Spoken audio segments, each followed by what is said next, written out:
Hello guys, നമ്മൾ ഇച്ചിരി ഗോതമ്പ് പൊടി എടുത്തിട്ട് അതിൽ ഇച്ചിരി ഉപ്പ് ഇട്ടിട്ട് നമ്മൾ ചപ്പാത്തി കുഴയ്ക്കണ പോലെ കുഴയ്ക്കണം. കുഴച്ചെടുത്തിട്ട് നമ്മൾ ഓട്ടടയാണ് ഉണ്ടാക്കാൻ പോകുന്നത്. അപ്പോൾ നമ്മളിതേ അതിന് ഗോതമ്പ് പൊടി എടുത്തിട്ട് ഇച്ചിരി ഉപ്പ് ഇട്ടിട്ട് ഉണ്ട്. ഇനി നമ്മൾ വെള്ളം എടുത്ത് നമ്മൾ ചപ്പാത്തിക്ക് കുഴയ്ക്കണ പോലെ കുഴയ്ക്കണം. നമ്മൾ ചപ്പാത്തിക്ക് കുഴച്ച പോലെ കുഴച്ച് വെച്ചിട്ടുണ്ട്. ഇനി നമ്മളിത് ഉരുള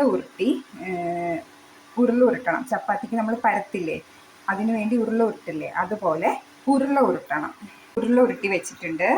ഇനി നമുക്കിത് എന്താ പറയുക, പരത്തിയെടുത്തിട്ട് ആണ് ചെയ്യേണ്ടത്. ഇനി പരത്തണം.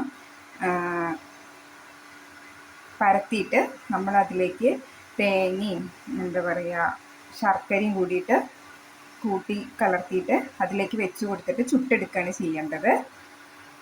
ചപ്പാത്തിക്ക് പരത്തുന്ന പോലെ പരത്തിയിട്ട് നമ്മൾ തേങ്ങയും ശർക്കരയും മിക്സ് ചെയ്ത് വെച്ചിട്ടുണ്ട്. അത് ഈ പരത്തിയതിലേക്ക് ഇങ്ങനെ വെച്ചിട്ട് ഇതുപോലെ ഇങ്ങനെ വെച്ച് കൊടുത്തിട്ട് എത്രത്തോളം വേണമെച്ചാൽ അത്രത്തോളം വെച്ച് കൊടുത്തിട്ട് നമ്മൾ ഇങ്ങനെ മടക്കണം. ഇതുപോലെ ഇങ്ങനെ മടക്കണം. മടക്കിയിട്ട് നമുക്കിതുപോലെ കിട്ടും മടക്കി കഴിഞ്ഞാൽ. അങ്ങനെ മടക്കിയിട്ട് നമ്മൾ ഓരോന്നും അങ്ങനെ മടക്കി വെക്കണം. ചട്ടി എണ്ണ ഒഴിച്ചിട്ട് ചൂടാവാൻ വെക്കണം. എന്നിട്ട് ചൂടായി തുടങ്ങിക്കഴിഞ്ഞാൽ നമ്മളിതേ ഇങ്ങനെ ചെയ്ത് വെച്ച ഓട്ടടയുടെ ഇത് നമ്മൾ ഓരോന്നായിട്ട് ഇതിലേക്ക് ഇങ്ങനെ വെച്ച് കൊടുക്കണം. നമുക്ക് ഒരു കല്ലിൽ 2 എണ്ണം വീതം വെച്ച് കൊടുക്കാം.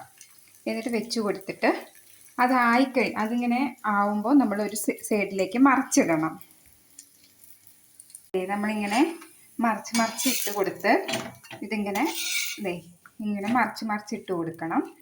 ഇട്ട് കൊടുത്ത് അത് വേവുന്ന വരെ ഇങ്ങനെ മറിച്ചിട്ട് കൊടുക്കണം കേട്ടോ. അപ്പം നമ്മുടെ ഓട്ടട റെഡി ആയിട്ടുണ്ട്. അപ്പോൾ എല്ലാവരും ട്രൈ ചെയ്ത് നോക്കണം. വൈകുന്നേരങ്ങളിലോ അല്ലെങ്കിൽ രാവിലെയോ ഒക്കെ ഉണ്ടാക്കി കഴിക്കാൻ പറ്റുന്നൊരു റെസിപ്പിയാണിത്. അപ്പോൾ എല്ലാവരും ട്രൈ ചെയ്ത് നോക്കണം. വീഡിയോ ഇഷ്ടമായാൽ ലൈക്കും ഷെയറും കമൻറ്റും ചെയ്യാൻ മറക്കരുത്. Okay, thank you.